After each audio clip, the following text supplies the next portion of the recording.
तो अभी हम लोग आपके ड्रोन को आउटडोर टेस्ट करने के लिए आए हुए हैं और यहाँ पे मैंने एंगल मोड पे सेट करके रखा हुआ है। यहाँ से ड्रोन को करते हैं आर्म और आप देख सकते हैं हमारा ड्रोन जो है वो टेक ऑफ हो चुका है। अभी हम लोग इसका GPS रेस्क्यू मोड टेस्ट करेंगे। ड्रोन को थोड़ा दूर भेजते हैं और यहाँ से मैंने GPS रेस्क्यू मोड डाल दिया है। मैंने रिमोट छोड़ दिया है और ड्रोन जहाँ से टेक ऑफ हुआ था वहाँ पर आकर के लैंड होगा।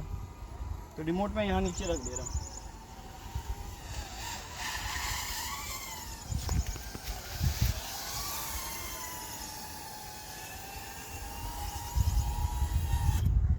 तो आप देख सकते हैं ड्रोन लैंड हो चुका है और थोड़ा दूर में लैंड हुआ है, लगभग 2 मीटर का दूरी है। तो थोड़ा सा आगे पीछे लैंड हो सकता है, तो इस चीज़ का आपको ध्यान देना है।